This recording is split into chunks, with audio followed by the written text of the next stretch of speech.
Kaya mo bang makihati ng asawa?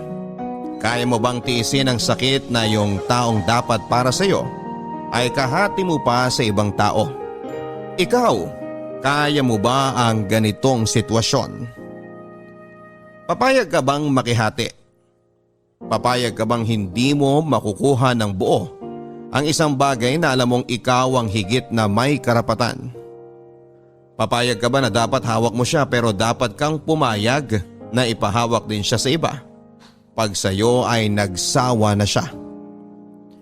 Paano mo makakayanang mapunta sa isang sitwasyon kung saan ay kinakailangan mong makihati para lahat ay masaya kahit alam mong nadudurog ka na? Paano mo maaatim na tignan at mahalin ang isang taong dalawa kayong pinili sa buhay niya? Hindi ba dapat ikaw lang? Hindi ba dapat sayo lang? Hindi ba dapat hindi ka makikihati dahil ikaw ang nauna at sayo lang dapat ang pagmamahal niya? Mga kabarangay, samahan niyo akong itampok ang kwento ni Miss Marites, isang babaeng handang makihati sa pagmamahal. Huwag lang mawala ang taong mahal niya. Kaya mo ba ang ginagawa niya? Samahan niyo akong kilalanin siya sa mga kwento ng pag-ibig, buhay at pag-asa dito sa nangungunang Barangay Love Stories. Dear Papa Dudut, isang mapagpalang araw sa iyo at sa lahat ng mga nakikinig sa iyong programa. Ako nga pala si Marites, 35 years old at kasalukuyang naninirahan sa isang liblib na probinsya. Kasama aking kinakasama na si Romano. Mas matanda ng 10 taon sa akin. Halos 2 dekada na kami ngayon na magkasama. Walang naging problema ang aming relasyon noong mga nakaraang taon. Kahit sabihing wala pa kaming anak ay hindi yun naging hadlang para maging masaya kami sa aming pagsasama. Sabi nga ni Romano, darating din yon, maghintay lang kami. Habang wala pa kaming anak ay nag-iipon muna siya. Sa mahabang panahon ay nagtatrabaho ito sa isang bentahan ng feeds sa bayan.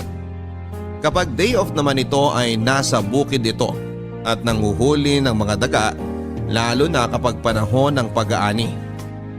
May proyekto kasi ang aming barangay na manghuli ng mga daga, mga pumipeste sa aming palayan. Ang kinikita niya ay sapat sa aming dalawa at kahit papaano ay nakakapag-ipon naman kami para mabili rin yung inuupahan naming lupa at bahay. Gusto kasi naming mabili na ito para kapag nagkaroon na kami ng anak ay hindi na kami mamroblema masyado sa gastos. Yon ang plano namin. Pwede naman akong magtrabaho pero ayaw ni Romano. Para sa kanya kasi ay dapat daw ang babae ay sa bahay lang. At inaasikaso ang pangangailangan ng asawang lalaki. Pumayag naman ako. Hindi naman niya ako napabayaan kaya masaya akong nasa bahay lang, Papa Dudut. Maayos kami ni Romano. Maayos noon. Nagkasira-sira lang nang dumating at nakitira sa amin ang matalik kong kaibigan na si Elsa. Mas bata lang ng 3 taon sa akin. Dito magsisimulang mawasak ang masayang tahanan na matagal kong pinangalagaan. Anong ibig sabihin nito? Marites, ano? Kumalma ka, Marites! Kumalma ka! Paano ko kakalma? Nakapatong ang hubad mong katawan kay Elsa. Paano ko kakalma? Bago ka mag-isip ng mali. Bago ako mag-isip ng mali? Wala pa bang mali sa ginagawa niyo ngayon? Nakahubad kayong pareho at nagkatikit ang mga katawan niyo sa kama ko! Sa kama natin, Romano! Baboy ka! Baboy kayo! Huwag kang sumigaw! Nakakaya sa kapitbahay! Pag-usapan natin to, Marites. Huwag nating idaan sa galit ang lahat. Bakit hindi ako magkagalit? Bakit? Ano, kakalma ko? Asawa ko nakapatong sa matalik kong kaibigan? Ano, dapat magsaya ko? Dapat ba magpakatay ako ng baboy para ipagdiwang to? Huwag mong hintayin na masaktan kita dahil sa lakas ng bunganga mo. Sinabi ko na sa'yo na nakakaya sa mga kapitbahay eh. Bakit, Romano? Hindi mo pa ba ako sinaktan sa ginawa niyong dalawa? Marites, Hindi ko kinakausap ko, ha? Ahas ka! Ahas! Tumigil ka na sabi! Bakit? Bakit kasalanan ko? Bakit parang ako yung mali dito? Hindi ba dapat kayo yung umintindi sa akin? Kayo yung may simpatsya? Kayo yung humingi ng pasensya? Bakit parang ako yung nahuli dito na nagkamali? Bakit ako? Andito na tayo eh. Wala na tayong magagawa. Nahuli mo na kami ni Elsa. Ganun lang yan. Tatanggapin ko na lang yung nakita ko. Tulad ng sinabi ko, wala ka nang magagawa. Nangyari na eh. Pero sana hindi mo ginawa. Sana hindi nyo ginawa. Marites, alam kong mali ang ginawa namin pero nagmamahalan kami. At anong tawag mo sa amin ni Romano? Magkaibigan lang? Sa loob ng halos 2 dekada, magkaibigan lang ba kami? Elsa, anong ginawa mo? Pinatuloy kita dito sa bahay. Inasikaso kita. Hindi ako nagkulang sa'yo. Kahit nung mga bata pa tayo, hindi ako nagkulang sa'yo. Alam ko naman yun, kaya nga nahihiya ako sa nakita mo. Aba, dapat ka nang mahiya. Dahil tinuring na kitang nakababatang kapatid ko, tapos ganito? Ganito ang maaabutan ko? Romano, kinulang ba ako ng galing sa kama para humanap ka pa ng iba? At sa kaibigan ko pa talaga. Ang bastos ng bunganga mo, Marites. Ako pa ang bastos? Ako pa? Gusto mo bang masampal ka ulit? Sinabi ko na sa'yo na tumigil ka na, di ba? Mag-uusapan natin to. Elsa! Kaibigan kita. Matalik kitang kaibigan. Bakit? Bakit mo to nagawa? Marites, nagmahal lang ako. Sana maunawaan mo.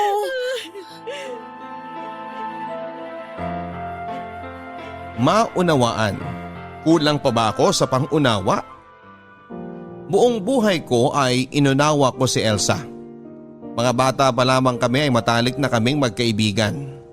Kapitbahay namin sina Elsa at alam namin sa bahay na hindi maganda ang trato sa kanya ng kanyang lola.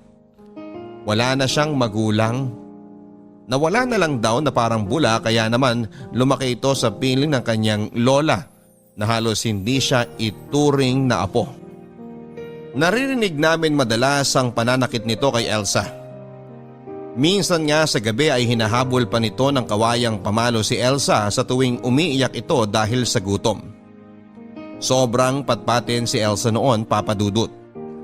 Kulang sa nutrisyon dahil mas inuuna ng lola niya ang pagsusugal kesa bumili ng bigas.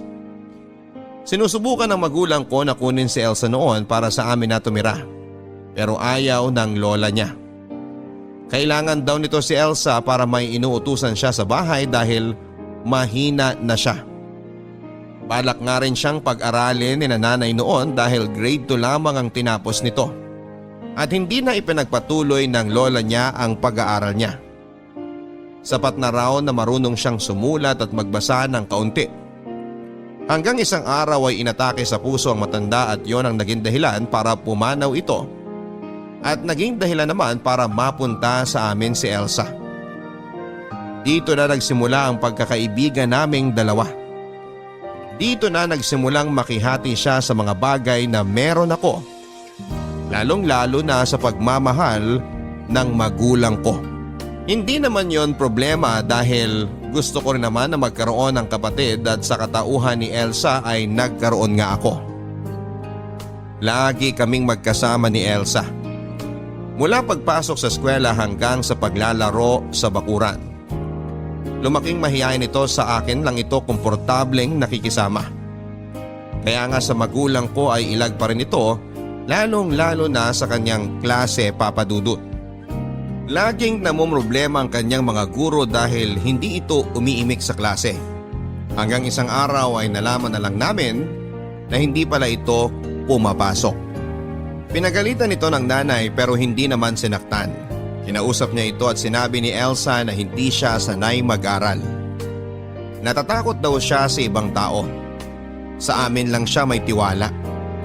Sinubukan pa siyang kumbinsihin ng nanay ko na makakasanayan din ito ang pag-aaral pero ayaw talaga niya. Kaya naman hindi na rin ito pinilit pa na mag-aral. Kami na lang ang nagtiyagang magturo sa kanya sa bahay gamit ang mga lumang libro at notebook ko. Ako pa nga madalas ang nagiging guro nito na ikinakatuwa ko naman dahil para lang kaming naglalarong dalawa pero may natututunan siya. Hindi nga nakatungtong pa ng high school si Elsa. Tinulungan na lang nito si nanay sa gawaing bahay at sa pagbebenta ng gulay sa palengke. Mas maraming alam na trabaho si Elsa dahil sinanay siya ni nanay. Ako naman ay tumigil na rin sa pag-aaral noong tumungtong ako sa third year high school. Ang naisip ko noon ay sapat na yon para makahanap ako ng trabaho. Yung mga dalaga sa amin ay second year high school nga lang ang tinapos. Pero tignan mo at nakakuha ng trabaho sa bayan bilang mga tendera at ganun din ang gusto ko. Nakuha naman akong tendera pero umabot lang ako sa 1 buwan dahil palpak daw ako. Naging malungkot man yon para sa akin pero naging masaya pa rin ako dahil kahit papaano ay nakilala ko sa kabilang bentahan ng feeds si Romano. Niligawan ako nito hanggang sa ma-in love ako sa kanya. Tutol noon si nanay dahil bata pa ako noon pero sadyang naging matigas ang ulo ko at ipinaglaban si Romano. Kaya naman lumayas ako sa bahay at doon tumira kay Romano na may kalayuan sa bahay namin. Pinabayaan na lamang ako ni nanay at malaki na raw ako. Bahala na raw ako sa buhay ko. Si Elsa naman ay dumadalaw-dalaw lang sa akin kapag wala siyang ginagawa. Dinadalhan ako nito ng mga pagkain na luto ni nanay. Tinutulungan din niya ako sa mga gawaing bahay lalo na sa paglalaba. Magaling maglaba si Elsa. Palibhasa ay naturuan ni nanay. Kaya siyang nagturo sa akin. Masaya ako na kasama si Elsa kaya naman noong sinabi niyang gusto na niyang bumukod kina nanay ay sinuportahan ko siya. Ang sabi niya ay dito muna siya sa bahay pansamantala para makatulong ko din daw siya. Kahati ko raw siya sa mga trabaho sa bahay para hindi na ako mahirapan at pwede niyang samahan si Romano sa panghuhuli ng daga sa bukid. Pumayag naman ako. Mapapagaan ang buhay ko kapag andyan si Elsa pero impyerno pala ang hatid nito sa tahanan na binuo namin ni Romano.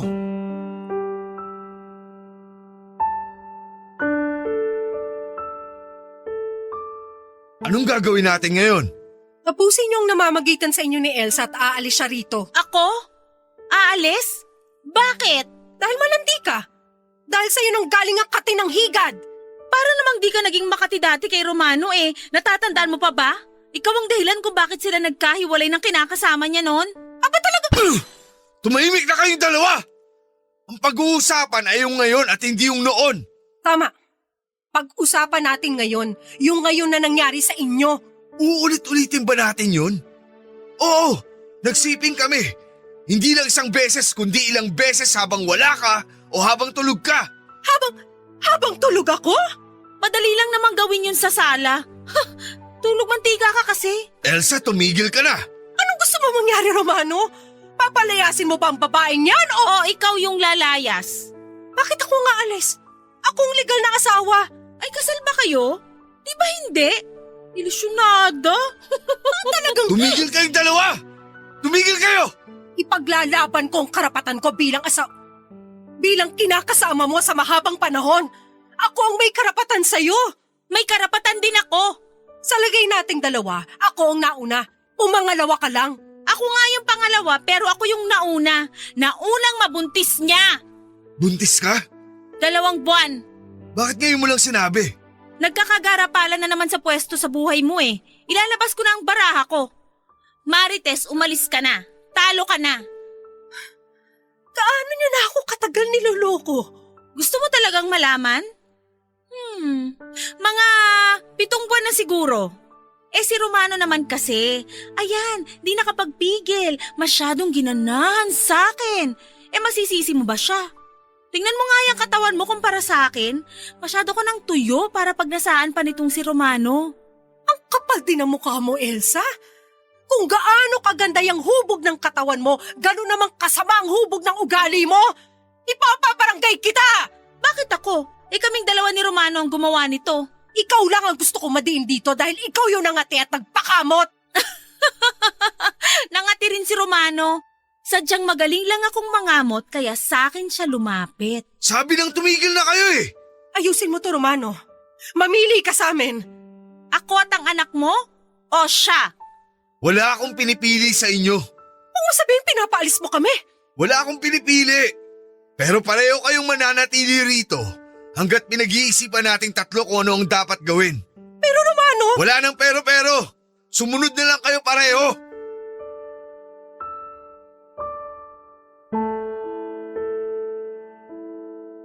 Papadudot si Romano ang nasunod na manatili kami ni Elsa sa bahay. Naghati kaming pareho sa asawa ko, Papadudot, at hindi yun madali para sa akin. Tatlo kaming nasa kama natutulog sa gabi at hindi yun komportable sa akin, lalo na kapag niyayakap ni Romano si Elsa at tumatalikod ito sa akin. May mga gabi rin na nararamdaman kong nagsisiping sila kapag inaakala nilang tulog na ako. Sobrang nababastos na ako sa sitwasyon, Papadudot, pero wala akong magawa kundi ang magtiis at ilihim ang sakit. Ayaw mamili sa amin ni Romano. Pareho raw siyang may obligasyon sa amin. Ako bilang matagal na niyang kinakasama at si Elsa naman ay nabuntis niya. Ang sabi niya ay masasanay din daw ako sa sitwasyon na yon. Kung hindi man raw ako masanay, umalis na lang daw ako kung hindi ko kaya. Pareho kaming nagmatigas, Papadudot. Lalo na ako. Paano ako? Mahal ko si Romano at alam kong masigit akong may karapatan. Kabit lang si Elsa, pero anong magagawa ko? Hindi kami kasal at hindi kayang panghawakan ang tagal ng pagsasama namin dahil hindi nga yun legal. Mas malaki pa ang tsansa ni Elsa na maging legal dahil may anak na sila. Malakas ang loob ni Elsa na ipaglaban ang posisyon niya dahil nabuntis siya ni Romano, pero hindi ako papayag. Hindi ko kayang wala si Romano. Kahit ganon ang ginawa nito sa akin ay mahal ko siya. Mahal na mahal. Tanga na akong tanga, Papadudot, pero akin dapat siya. Hindi ko alam kung paano mabubuhay nang wala siya. Wala akong ideya sa mundo sa labas. Sinanay ako nito sa mundo sa loob lamang ng tahanan namin. Paano ako mabubuhay nito pag ako ang unang lumabas sa bahay na yon? Hindi ko maiwasang balikan ang nakaraan namin ni Elsa, Papadudot. Kung paano itong nakihati sa lahat ng meron ako. Mula sa mga laruan hanggang sa pagmamahal at atensyon ng pamilya ko. Wala namang problema sa akin noon dahil mahal ko naman siya bilang kapatid at alam ko na deserve din ito na makatanggap ng mga binanggit kong bagay dahil matagal din siyang pinagkaitan noon. Saka tinuruan ako ng mga magulang ko na huwag maging madamot. Kapag meron, magbigay ka. Pero pati ba naman sa asawa ko ay makikihati pa siya. Araw-araw, Papadudot, ay wala akong ibang ginawa kundi ang makihati kay Elsa kay Romano. Mula sa kamang hinihigaan namin hanggang sa perang ibinibigay niya. Nagalaw na nga rin ang ipon na para sana sa bahay at lupa namin dahil maraming pinabibiling pagkain na pinaglilihian itong si Elsa. Dagdag pa ang mga pa-check up nito at mga bitamina para sa ipinagbubuntis niya. Nagreklamo na ako noon kay Romano na baka naman pwedeng tipirin niya ang pera para may maiwan naman sa aming dalawa at sa magiging anak namin balang araw. Pero nagalit siya. Siya naman daw ang kumakayod at siyang nakaipon noon kaya wala akong pakialam kung saan niya ito gagastusin. Hindi na lamang ako umimik, Papadudot. Tama naman siya. Wala naman akong naiambag doon sa perang yon na naipon niya, pero bakit si Elsa? Wala rin namang siyang naiambag. Narinig ko ang reklamo mo kay Romano tungkol sa akin. Alin dun? Marami akong nirereklamo sa kanya tungkol sa'yo. Hindi mo binubuhusan ng kubeta, Yung arenola mo, hindi mo man lang malinisan kinabukasan. Ako pa naglilinis para sa'yo. Ikaw naman ang gumagamit dahil dyan sa di mo mapigilang pantog mo. Kahit ilista mo ng ilista yung mga reklamo mong yan sa akin, di ka kakampihan ni Romano dahil buntis ako. Yan lang naman ang pinangahawakan mo. Malaking bagay na ang pagbubuntis ko na to para akong piliin ni Romano. Kapag ako... Kapag ikaw nabuntis.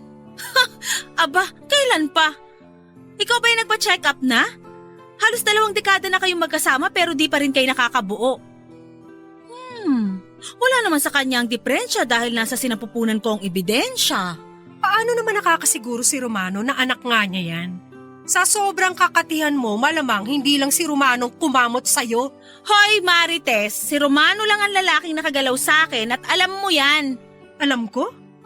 Ang alam ko kahit kanino ipapatol ka. Tinan mo nga't asawa ko na pinatulan mo pang higad ka. Asawa? Huwag mong sasabihin yan dahil hindi kayo kasal. Di kailangan makasal para mapasakin siya. Yun naman pala eh. Di kahit di rin kami kasal, may karapatan pa rin ako sa kanya. Mapapasakin pa rin siya.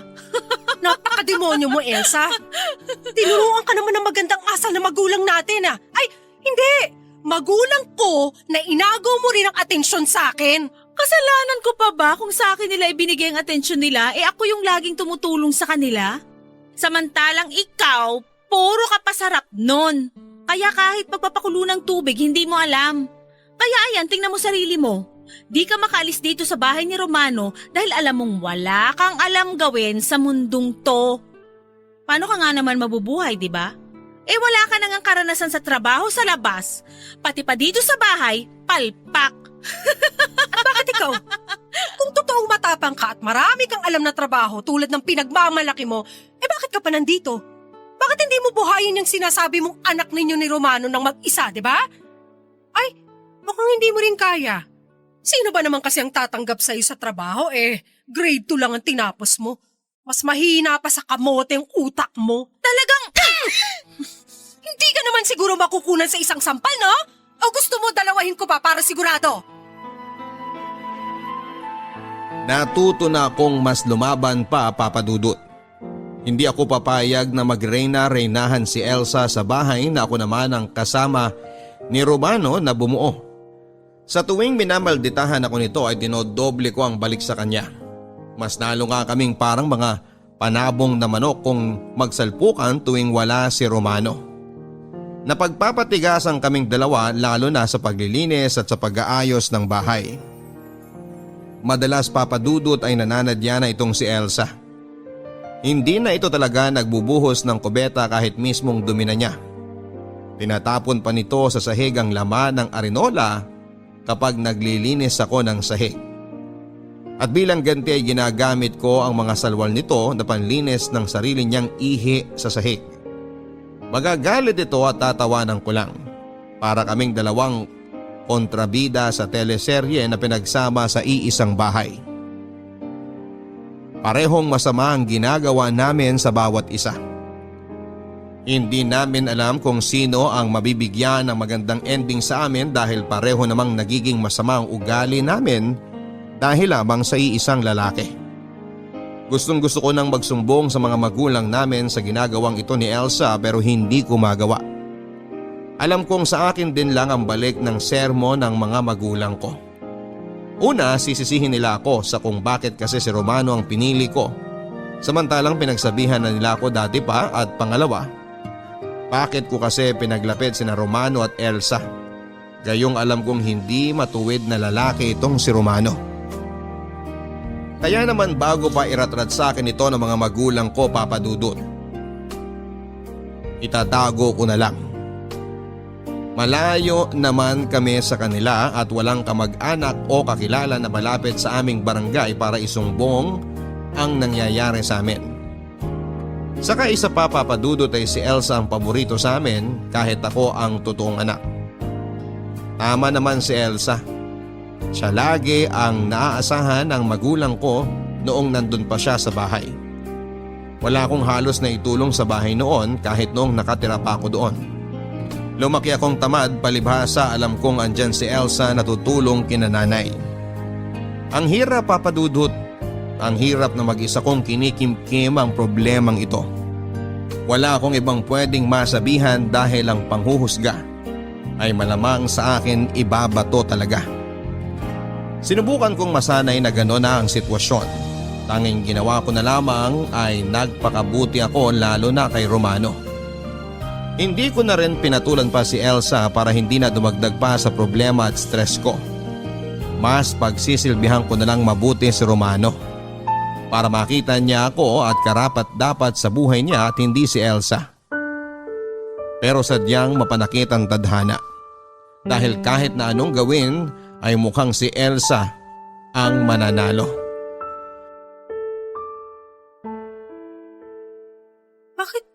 Bakit kailangan doon ako matulog sa sala? Dahil di na tayo kasya ni Elsa sa kama. Alam mo namang maliit lang ang kama at lumalaki na ang tiyan niya. Kailangan niya ng sapat na espasyo para makagalaw siyang mabuti. Alam mo namang may problema ako sa likuran. Pahiram mo na lang ng langis yan at mawawala rin. Magpailot ka kay Kalumen sa susunod na Biyernes. Baka lamig lang yan. Pero Romano, Ay. O sige, bibilang kita ng maayos na kutsyon. Kahit yung di kakapalan, pansamantala. Pero kapag sumahod na ako, sa ngayon magtiis ka muna sa kumot. Kapalan mo na lang.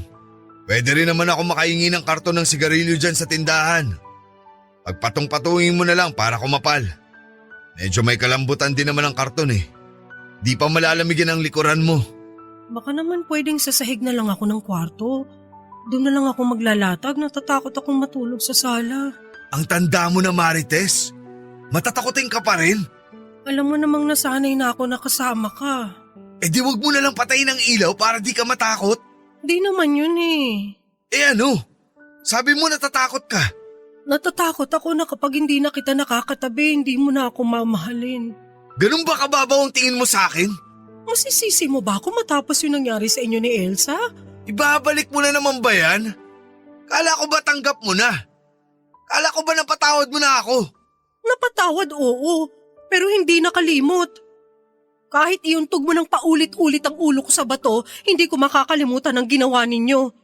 Kung di mo na kaya, edi umalis ka na dito. Bibigyan kita ng konting pera para makapagsimula ka ulit. O kaya, ihahanap kita ng trabaho sa bayan para… Hindi, wag na. Kaya ko to.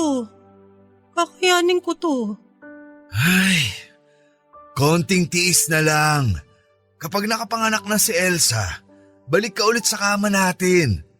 Sa ngayon, hayaan mo munang maging komportable si Elsa.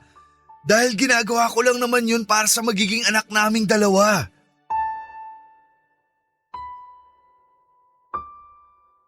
Ang sabi ni Romano ay magtitiis lang ako hanggang sa makapanganak si Elsa. Ginawa ko alang-alang kay Romano at sa bata ay magtitiis ako. Nakiusap din si Romano na habang nagbubuntis si Elsa ay ako muna ang bahala sa bahay. Ayaw niyang paggalawin masyado si Elsa dahil baka makasama daw sa bata. Pinakiusapan din ako nito na alagaan ko si Elsa dahil kailangan ako nito. Hindi niyo lang alam kung gaano kasakit sa akin na gawin yon dahil sobrang labag sa kalooban ko ang pag-aalaga sa kabit ng asawa ko. Tuwang-tuwa nga si Elsa na inaasikaso ko siya. Sa wakas daw ay napapakinabangan niya ako dahil noong mga bata pa kami ako raw ang madalas na nakikinabang sa kanya. Ang kapal talaga ng mukha niya. Kung hindi lang naman dahil kay Romano ay hindi ko yon gagawin. Ayoko magmukhang masama kay Romano kaya ako yon ginagawa. Saka naisip ko na kapag sinunod ko siya sa lahat ng gusto niyang gawin ay maisip nitong ako pala ang karapat dapat at si Elsa ay paaalisin niya oras na matauhan nito. Umasa ako na mangyayari yon. Nang makapanganak na si Elsa akala ko ay yon ang katapusan ng relasyon nila ng asawa ko pero hindi papadudot. Mas lalo itong nagreyna-reynahan sa bahay. Mas lalo nitong pinaramdam na ako ang sampid doon dahil may anak na silang dalawa. Hindi na rin ako nakabalik pa sa kwarto dahil kasya na raw silang tatlo sa kama. Saka na raw ako bumalik doon kapag lumaki na ang bata. Yung bata naman daw ang matutulog sa sahig ng kwarto pero papadudot hindi ko na yon inasahan pa. Maraming pangako si Romano sa akin na hindi na natupad pa. Binilhan na lamang ako ng folding bed ni Romano para maging komportable ang tulog ko sa sala. Hindi na ako nakapagreklamo. Mas ayos na to kesa palayasin niya ako. Ako pa ang madalas na nag-aalaga ng anak nila dahil madalas ay tulog itong si Elsa. Hindi ko naman yon minamasama dahil kung magiging totoo ako, natutuwa akong alagaan ng sanggol na yon dahil kahit sa ganong paraan ay nakakahawak ako ng bata. Matagal ko ng pangarap na maging isang ina. Bata pa lang kami ni Elsa noon ay nagpapanggap na akong isang ina at si Elsa naman ang aking anak. Kaya nga nakakasama ng loob na ako pa ang hindi binayayaan ng Diyos ng anak gayong matagal ko na yung dinarasal sa kanya. At ang masakit pa ay inuna pa ng Diyos na bigyan ng anak ang dumikit kay Romano kahit ako naman dapat ang binigyan niya dahil ako ang matagal na nitong kasama. Sa paglipas ng panahon, Papa Dudut, ay nasanay na lamang ako sa ganitong sitwasyon. Hindi ko na inaasahan pang mapapaalis si Elsa sa bahay. Lumaki na ang bata at nadagdagan pa ng isa. Nabuntis muli ni Romano si Elsa. Papa Dudut, mas lalo akong nawawala ng pag-asa na maibabalik ang dati sa amin ni Romano. Isa na silang pamilya samantalang ako ay wala man lang pananagutan si Romano. May nangyayari pa rin naman sa amin ni Romano tuwing wala sa mood si Elsa. O hindi naman kaya ay sa tuwing nagpapagaling siya ng sugat niya dahil sa panganganak, ay sa akin siya sumisiping. Umaasa ako na makakabuo kami lalo't gabi-gabi ko siyang inaaya noon pero wala. Sa akin nga ata talaga ang diferensya at mas lalo akong nalungkot dahil unti-unting nawawala na ako ng karapatan sa bahay na yon. Dahil wala akong kakayahang maging ina na 2 beses nang pinatunayan ni Elsa. Magaling ka rin, no? Ano na naman ba, Elsa? Kung ano na naman yung ipang-iinis mo sa akin, pwede bang mamaya na lang? Nakita mo naglalaba ako. Naglalaba ng mga damit ng anak mo. Gusto kong linawin sa'yo na di ka na dapat nakikipagkompetensya pa sa akin. Dahil alam mo naman na panalo na ako. Ako yung may 2 anak kay Romano. Sa ngayon. Pero balang araw magkakaanak din kami. Aba, kailan pa? Wala pa ako rito di na kayong magkaanak-anak. Ngayon pa kaya nalagpas 30 ka na? Huwag ka magsalita ng ganyan. Hindi mo pa alam kung anong pwedeng mangyari sa susunod. Kaya ba panay kalabit mo dyan kay Romano para buntisin ka? Bakit? Ikaw lang ba may karapatang kalabitin siya tuwing may pangangailangan ka? At least ako kapag nagsiping kami, sigurado ako may mabubuo kami. Ikaw, sobrang desperada mo para makailang kalabit ka kay Romano pero wala pa rin kayong nabubuo. Tanggapin mo na kasi, Marites. Umigil ka na. Tanggapin mo na lang na di kayo magkakaanak. Wala kang alas kay Romano, nasa akin na lahat. Ay talaga? Ay talagang talaga. Nakakaawa ka naman. Kung paano mo hawakan ang anak ko? Kitang-kita ko na gustong gusto mo nang magkaanak Ramdam ko na gusto mo rin na may manggaling sa'yo. Pwede ba tumigil ka na? Hayaan mo na, Marites. Hahayaan naman kitang alagaan ang mga anak ko para kahit minsan lang sa buhay mo maranasan mong humawak ng bata.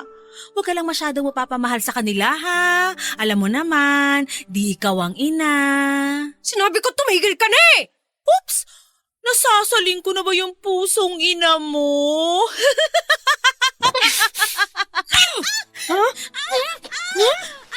Pag sinabi ko tumigil ka! Tumigil ka! Bitawan mo! Ano ba?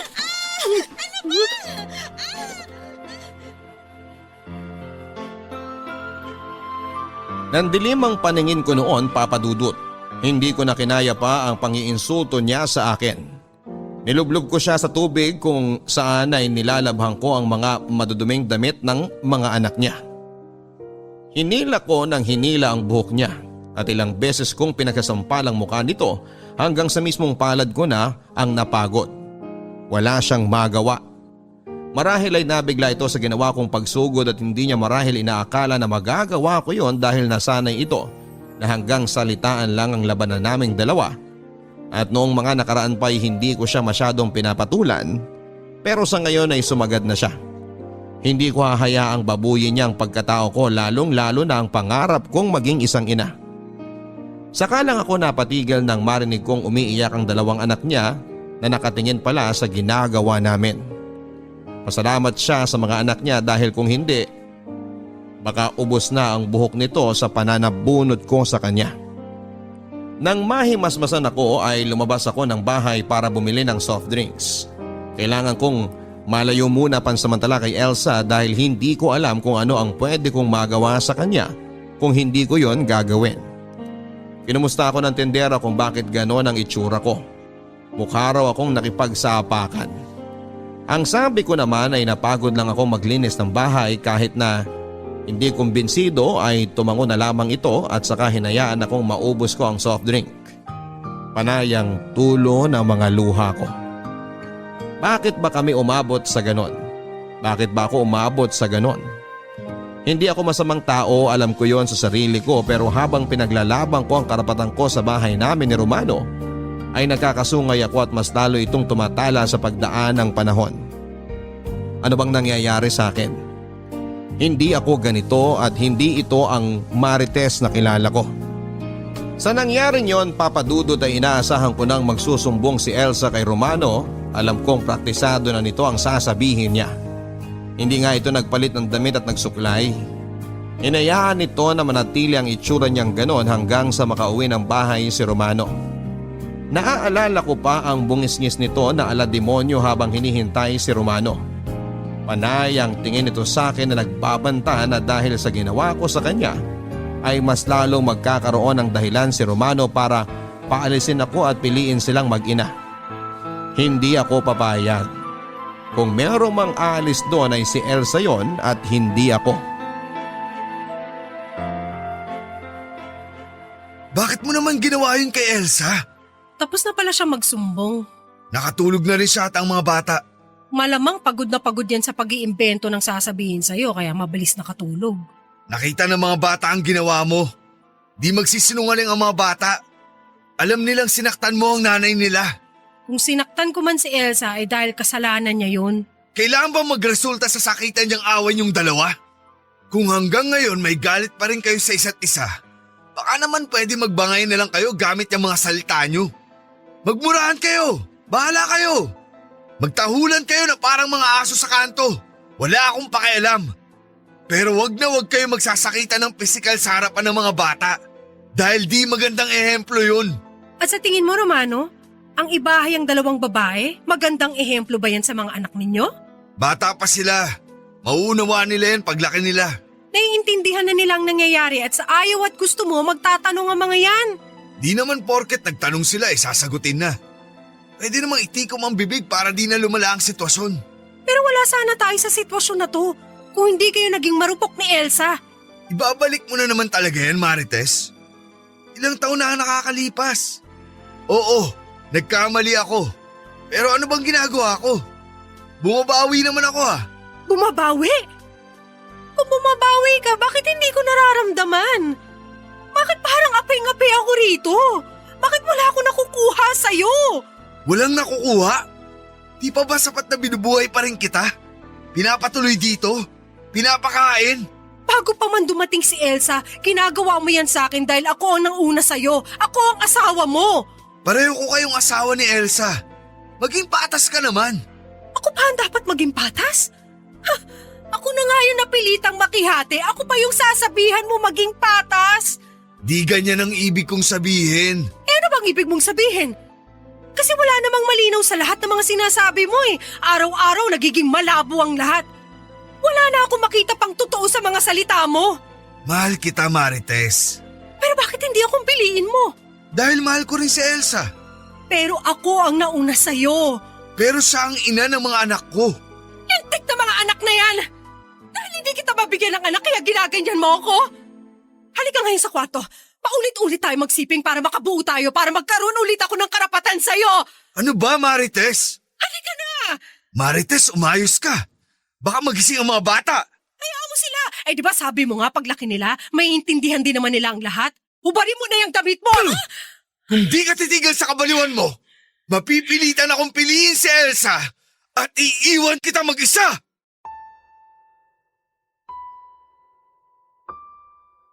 Wala akong ibang nagawa kundi ang umiyak ng umiyak. Pinadaloy ko ang mga luhang matagal ko nang hinarangan. Hindi ko na kayang maging matatag lalo na't yung dahilan ko para maging malakas ay mas pinili si Elsa. Hindi ko na alam kung saan ako lulugar. Naisip ko nang maglayas para sa dignidad ko pero tuwing iniisip ko ang labas ng bahay na ito, natatakot ako. Nasanay akong binubuhay ni Romano at hindi ko alam kung kakayanin ko mag-isa sa labas. Tama naman si Elsa. Masyado akong nasanay na sumandal sa ibang tao kaya hindi ako makatayo sa sarili kong mga paa. Sinisisi ko tuloy ang sarili ko kung bakit hindi ko hinayaang maging mahina ako. Paano na ako? Natulog ako noon nang may nabuon na desisyon. Kung gusto kong mabuhay, kung gusto kong hindi mawala si Romano sa buhay ko, makikisama ako kay Elsa. Kung kailangang makihati ako sa kanya ay gagawin ko, huwag lang mawala ang bahay at si Romano. Kahit makalamang na siya sa hati ay ayos lang. Basta maambunan pa rin ako ng pagmamahal at atensyon na nanggagaling kay Romano. Hindi na ako magrereklamo. Hindi na ako dadaing pa. Magiging kontento na ako. Susubukan ko papadudot kahit na alam kong hindi ko kaya. Wala akong ibang choice kundi ang gawin yon dahil kung hindi ko alam kung saan ako pupulutin. At hindi ko alam kung ano ang magiging buhay ko papadudot.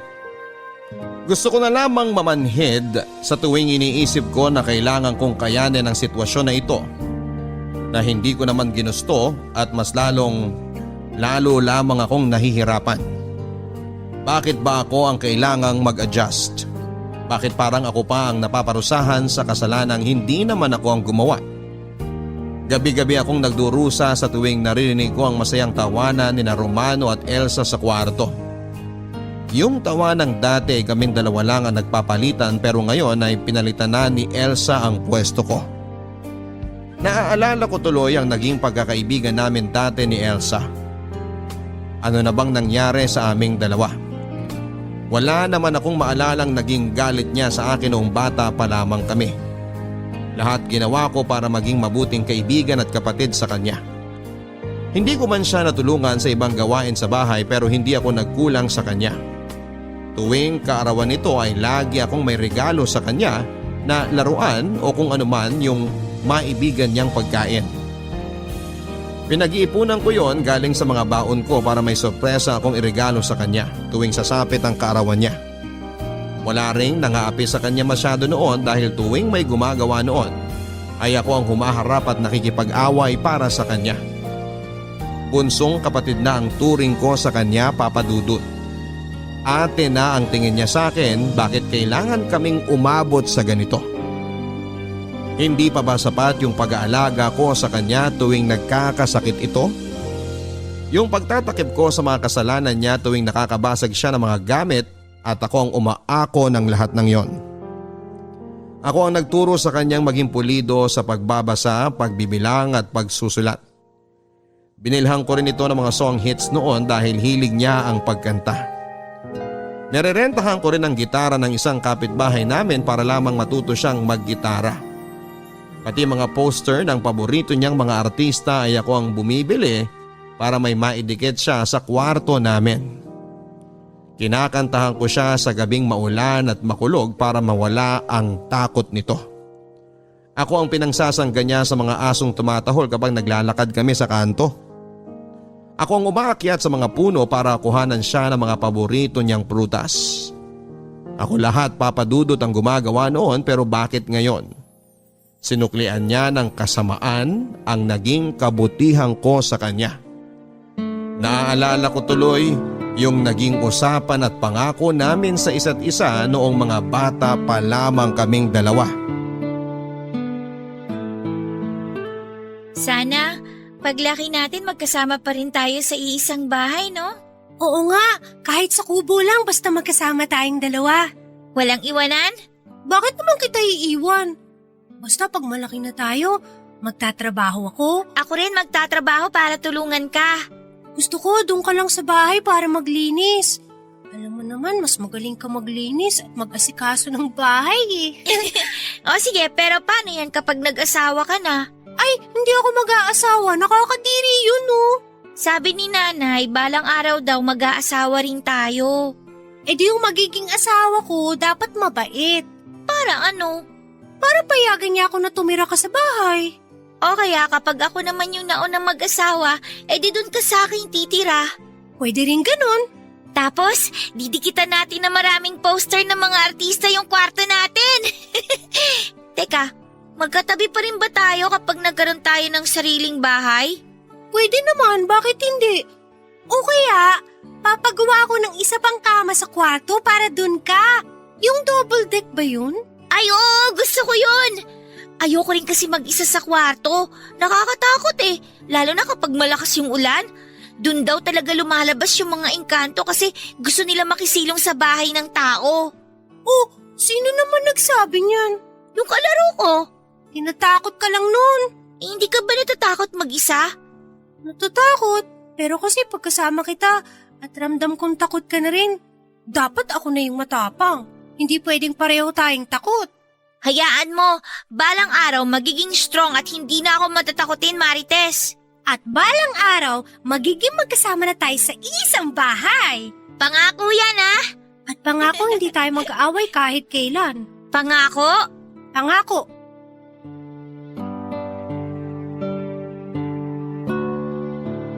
Kung may pangako mang kaming natupad ay yung pangakong magsasama sa isang bahay pero wala naman sa usapan na pati ang magiging asawa ay iisa pa rin.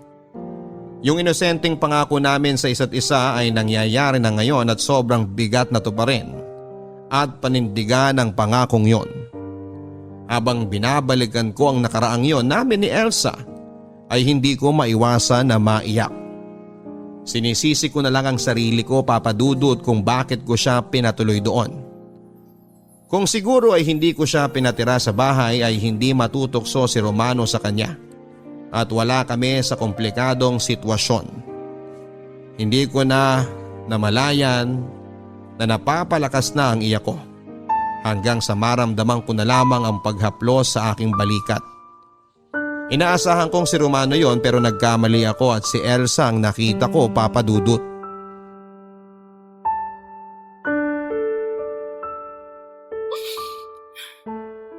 Anong kailangan mo? Kailangan kitang makausap.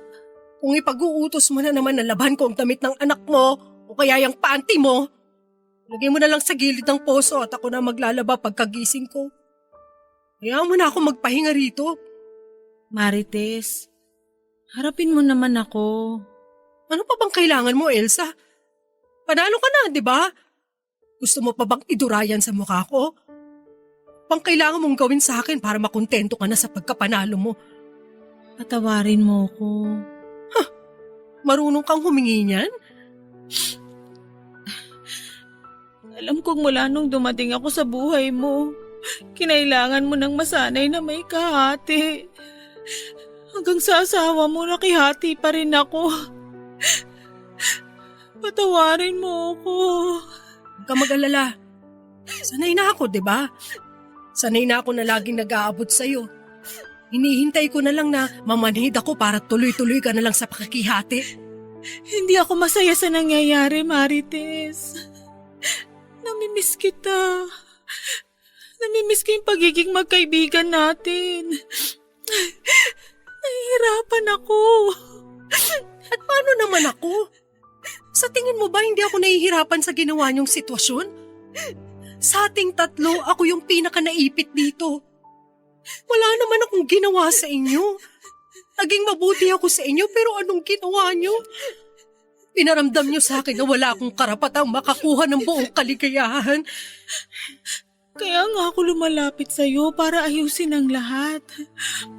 Binababa ko na ang pride ko. Ako yung mali dito. Mali ang ginawa ko. Mali ang ginawa namin ni Romano. Patawarin mo kami. Hindi yung ganun kadali. Alam ko. Kahit sarili ko di ko mapatawad sa ginawa kong to sa'yo. Mula pagkabata, ginawa mo ang lahat para sa akin, kaya hiyang-hiya ang konsensya ko sa sinapit mo ngayon dahil sa kasakiman ko. Anong gusto mo mangyari? Napamahal na ako kay Romano pero ipapaubaya ko na siya sa'yo. Hindi na ako makikihati.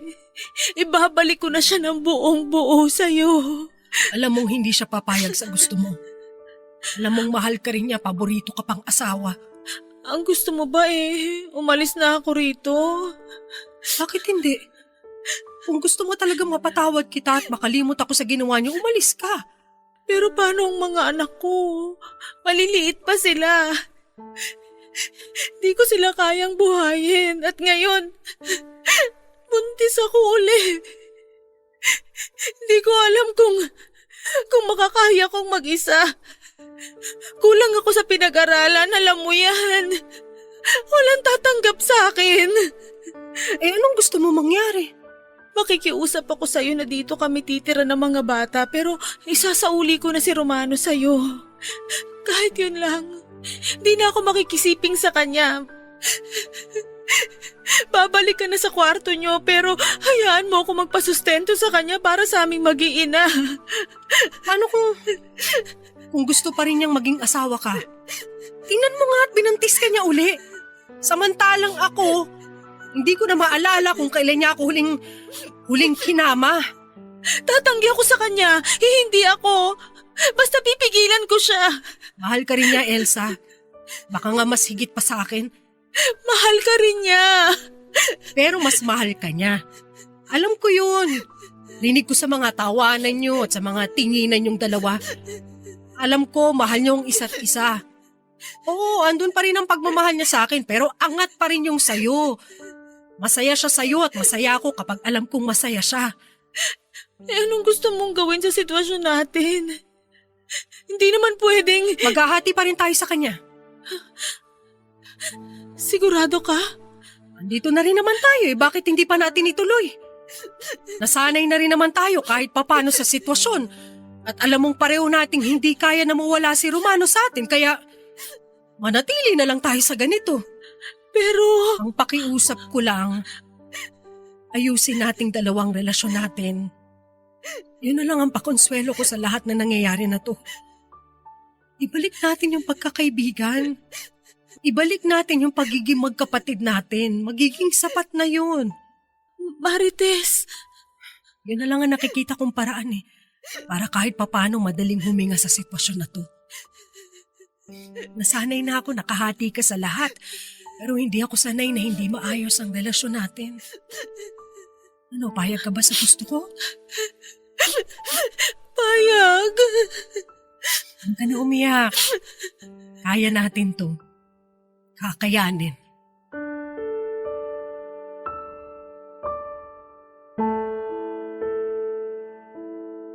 Naging ganon nga ang sitwasyon namin, Papa Dudut. Magkahati sa asawa at kung may nabago man sa sitwasyon namin ay yon ay hindi na kami nagbabangayan at nag-aaway ni Elsa sa atensyon at pagmamahal ni Romano. Nakontento na lamang kami sa kung ano ang inaabot sa amin ng asawa namin. Naging payapa naman ang pagsasama naming tatlo kasama ang mga anak nila. Itinuring na rin akong nanay ng mga anak nila at masaya ako doon. Kahit sa ganong paraan man lang ay maging nanay ako kahit na hindi galing sa akin. Nalaman na rin, Papa Dudut, ng mga magulang namin ang sitwasyon at inaasahan namin na hindi nila yon mauunawaan. Sandamakmak na galit at pangaral ang inabot namin pero tanging tangon na lamang ang naging sagot namin sa kanila. Alam naming mali, Papa Dudut, ang pinasok naming sitwasyon pero pinanindigan naman namin kaya pakiramdam namin ay magiging tama din yon. Marahil ay hindi mauunawaan ng marami sa inyo ang pinili naming landas. Pero dito na kami nasanay at dito kami komportable. Tanggap ko na ganito ang binigay sa aming kapalaran at kahit paano ay masaya na rin ako dahil nararamdaman kong muli ang pagmamahal ni Romano sa akin at higit sa lahat ay nanumbalik ang pagkakaibigan namin ni Elsa. Marami pong salamat sa pagbasa, Papa Dudut, sa kwento namin ng aming pamilya. Ako ang inyong kabarangay forever, Marites. Kaya nyo ba ang ginagawa nila? Kaya nyo bang tanggapin na hindi buo ang binibigay sa inyo ng isang taong pinili nyong mahalin? Kaya nyo bang makihati kahit alam nyong pwede nyong makuha ng buo yan sa ibang tao? Makukontento ka ba sa kakarampot na ibinibigay sa iyo at kailangan mong magkasya sa ganyan dahil meron pang pagbibigyang ibang tao? Marites at Elsa, hindi madaling panindigan ang buhay na pinili ninyong dalawa, no? At alam ko na kung may pagkakataon para maiayos ninyo ang pagkakamali sa inyong nakaraan, ay di ninyo pipiliing pag-agawan at paghatian ng isang lalaki dahil meron pang ibang lalaki dyan na kaya kayong mahalin at panindigan ng buong buo na hindi nyo na kailangan pang makihati pa. Marites and Elsa, hindi biro ang buhay na meron kayo ngayon. At marahil marami sa inyong nakapaligid ang kune-question ang ginawa ninyong desisyon. Hindi namin alam kung paano kayo makakatagal sa ganyang sitwasyon na pinili ninyo na panindigan, pero sana balang araw malaman ninyong pareho ang totoong halaga ninyong dalawa. Yung halaga na hindi nyo makikita sa approval ng isang lalaki. Hindi namin kayo huhusgahan sa pinili ninyong landas dahil nagawa ninyong panindigan yan. Pero sana kung may pagkakataon pang makalaya sa inyong sitwasyon ay piliin ninyong gawin yon. At sana balang araw ay mangyari yon dahil pareho ninyong deserve ang pagmamahal na buo at hindi kailangang paghatian pa. Hanggang sa muli sa mga kwento ng pag-ibig, buhay at pag-asa, ako po si Papa Dudut